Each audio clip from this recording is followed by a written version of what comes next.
Welcome back to the TFD podcast. My name's Jack Doherty, Senior Performance Dietitian, and today I'm joined by Ryan, aka Dojo. How are you, my friend? Yeah, good. Thanks, Jack. Thanks for having me on.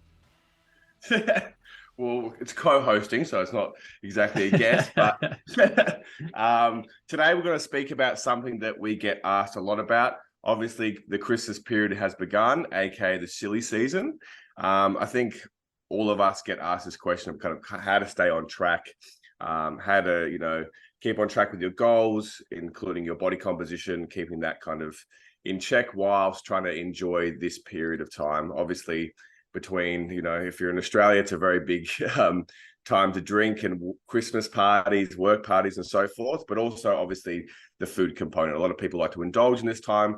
And it's just we just want to kind of a dietitian's guide to how to kind of get through this Christmas period. I think the most important thing we're going to talk about today is obviously it's not something that we don't promote being overly strict during this period. It's more of just a concept we like to talk about, which is kind of balance. I think that's something that we've kind of, as a team, really kind of emphasize and encourage our clients to do, which is balance and flexibility in general, but especially during this time.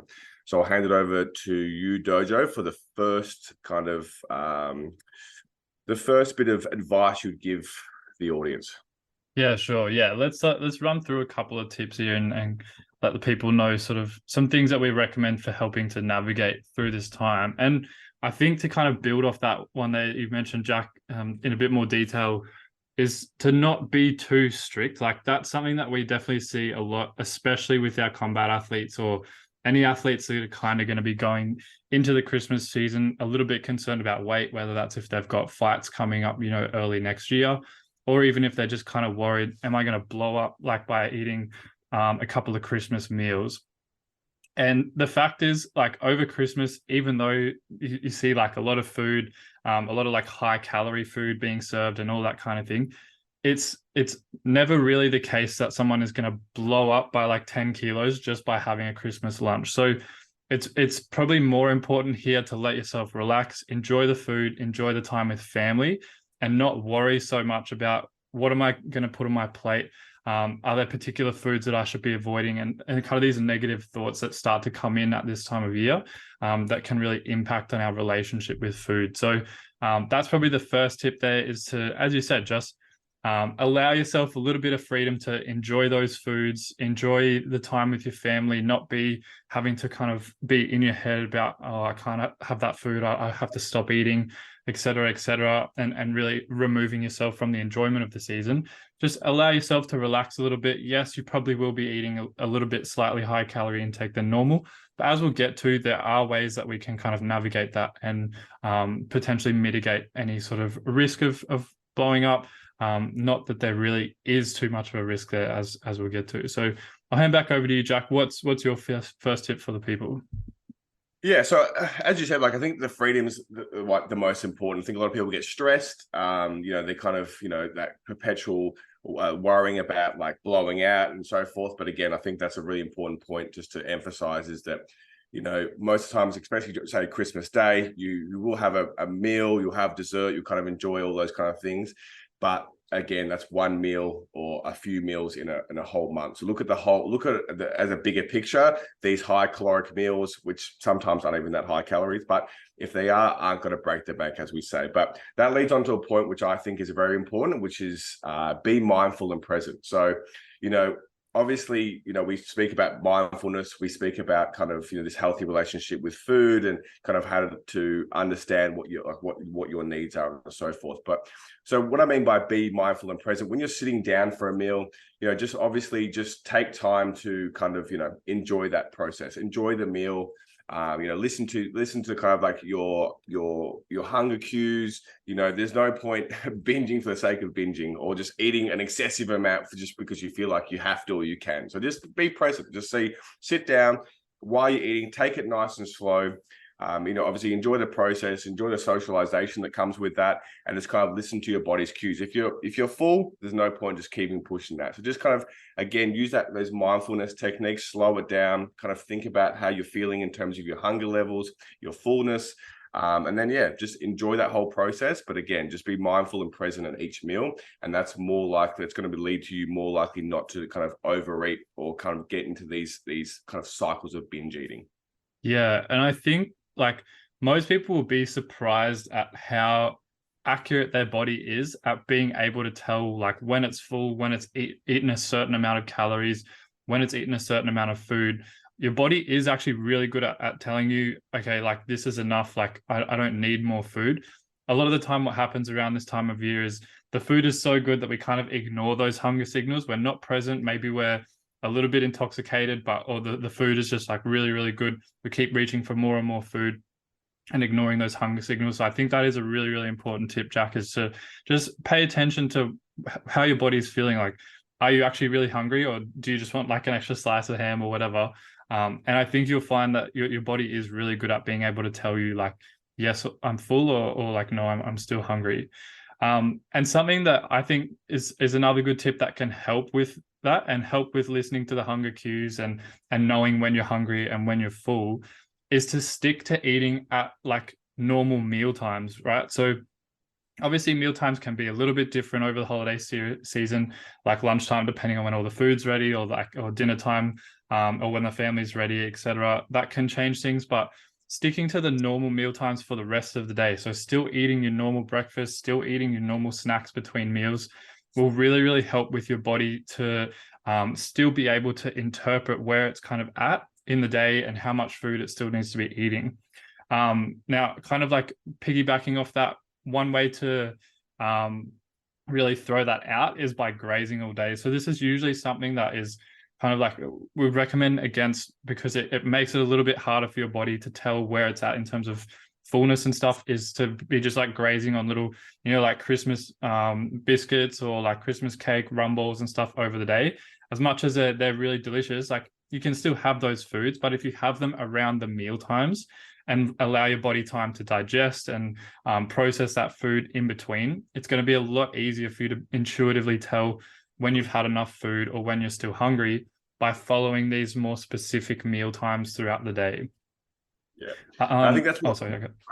Yeah, so I think that's something I speak about, which is something, say, avoiding compensatory behavior, which is in terms of what people do is they're kind of planning Christmas lunch, and what they do is they start to skip meals. Oh, this meal will be quite calorically dense, so what I'm going to do is I'm going to skip breakfast and I'll skip dinner.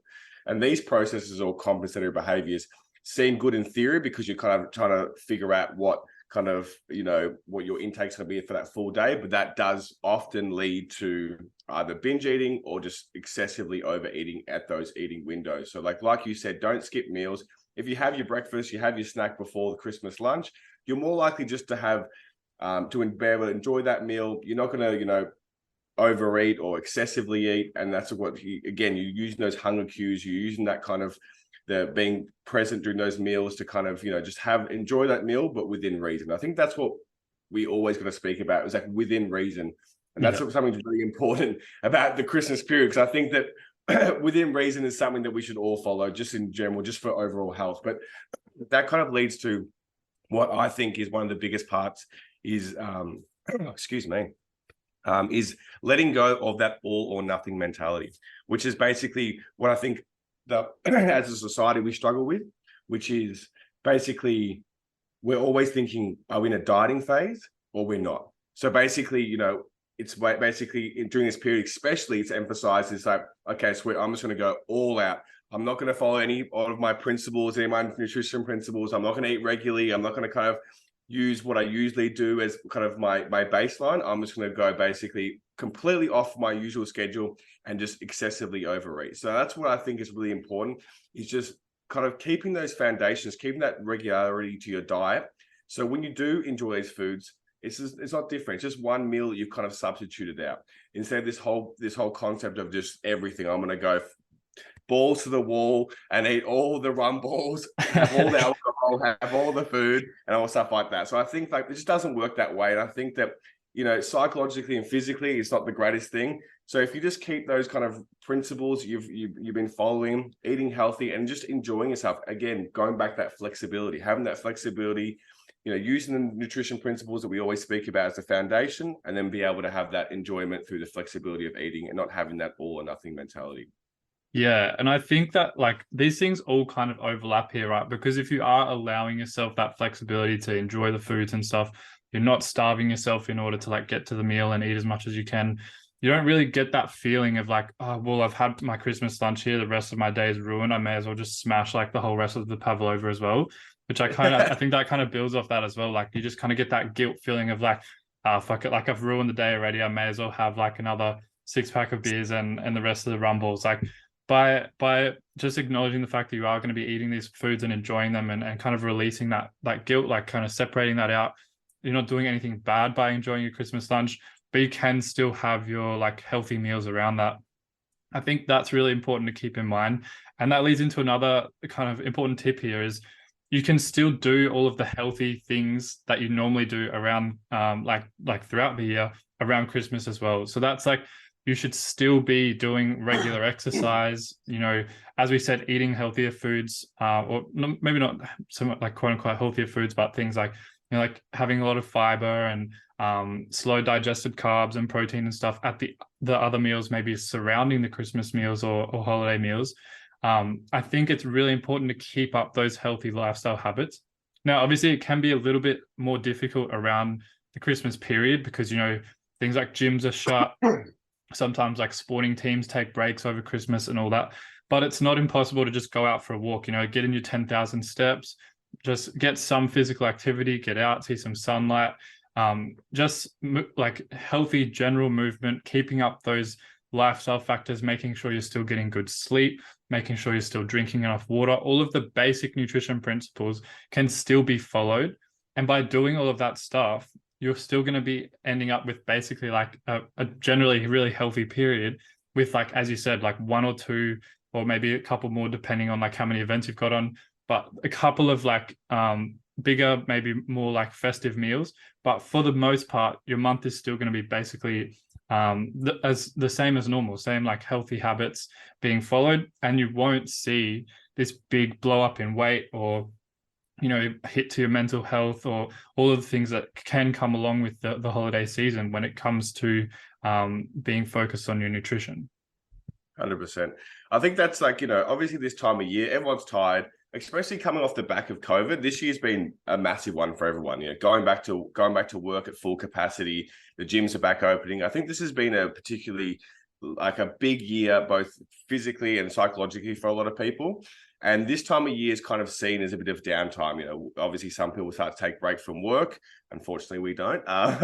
No, but usually what happens is people kind of have this period of a bit of relaxation. So we're not saying you have to train to full capacity, but I think exactly what you're saying is take this time to, yes, take a foot off the accelerator a bit, but just keep those habits in there. You don't have to exercise to full capacity, like I said, but just getting your steps in it as a minimum. Like on Christmas Day, I'll go for a walk, or if I've got a Christmas party, maybe I'll do a bit of exercise in the morning. But again, so still being able to enjoy that, still having that flexibility, but having those habits, getting your water in, getting your exercising. So I think that what people don't realize is that these kind of healthy habits are great for you physically and body composition, which is what a lot of people are focused on. But I think what is not spoken about is the mental health aspect, because some of these like healthy principles like exercise, water, meditation, all those kind of things really help the psychological side of yourself, which can lead into your eating habits. So if you're feeling good, you're feeling energized, your mental health is good during this period, I feel like that will cross over to your eating patterns as well. If you feel great, you're less likely to kind of use food as like as some sort of emotional release in a way. But I think and again, I think that the Christmas period can be tough for a lot of people too. So I think obviously it's a celebratory time, it's a time to get with the family, but a lot of people will find this period of time quite stressful. Obviously there's a lot of things that people have gone through in life. I tend to graze during Christmas because I just don't want to talk to my family too much because they're just exhausting. So I'm a rumble addict on those days, just so I don't have to talk to people. Especially when the number one question during my Christmas is, can you give me advice on nutrition? Because that's become my existence now. My family is like, can we get some free advice about nutrition? But I think, yeah, I know some people who have this time, obviously, it could be quite sad if there's, if family members missing. So again, this can lead back to eating habits, mental health and stuff like that. So I think that, like you said, all these things we spoke about are very interrelated, but I think like keeping your healthy habits, eating to, don't skip any meals, kind of have that kind of those nutrition foundations that we speak about, have that throughout this whole time period. Again, don't go for that all or nothing kind of mentality about life, especially during this period, because you can still kick goals and still enjoy all the food and drink during this period. You don't have to kind of what do usually people do? Is that new year, new me, like just have the whole New Year's resolutions. the whole December just to basically do whatever you want, and then be like on January 1st, be like, oh, maybe I should get together. You can have a bit of balance, and I think that's what we always speak about as a team, is like kind of encouraging balance during this period, which I think is not easy sometimes, because between Christmas parties being maybe hungover, obviously when people are hungover, not very motivated, but I think that's what we speak about during this period. It's about balance. Like, I know, we go on Instagram all day and we always share memes to each other, all these videos from these like, nutritionists or health experts. And it's always quite like, they kind of demonize flexibility, or they kind of, they have these like guidelines to Christmas, which are always quite very strict and non-flexible. And that's the thing I think we're trying to like kind of break apart from, is that nutrition and health is a lot more complex than just following and being dedicated 24/7 or having that motivation 24/7. It's about the fact that, that you have to be flexible in life, because humans is imperfect, and that's what we have to celebrate, is the fact that you can still do great things but be flexible at the same time. Yeah, I think that was a beautiful summary, Jack. That was really good. I think we'll leave it there. That's a really good summary of all the different things that you guys can follow to try and help out with your nutrition over the Christmas period. But if you guys have any specific questions about foods, how much you should be eating, or anything like that, feel free to reach out. Our socials, we've got the main page at the Fight Dietitian. Obviously, Jack is the Combat Dietitian, and I'm the Dojo Dietitian. Thanks for listening to the podcast. Any questions, feel free to get in touch. And there it is, another episode of the TFD Performance Podcast. We have had such a great response to our TFD Performance Hub, and we have just dropped our brand new course, Mobility for BJJ with Dr. Kickass. Dr. Kickass is one of the world leaders when it comes to BJJ performance, and this course has been made using the science of kin stretch, which helps BJJ athletes not only become stronger on the mats, but injury-proof their joints. This is truly a game changer for all BJJ athletes at every level of competition. If you want to start injury-proofing your body, then head to the link in the show notes and purchase our Mobility for BJJ course.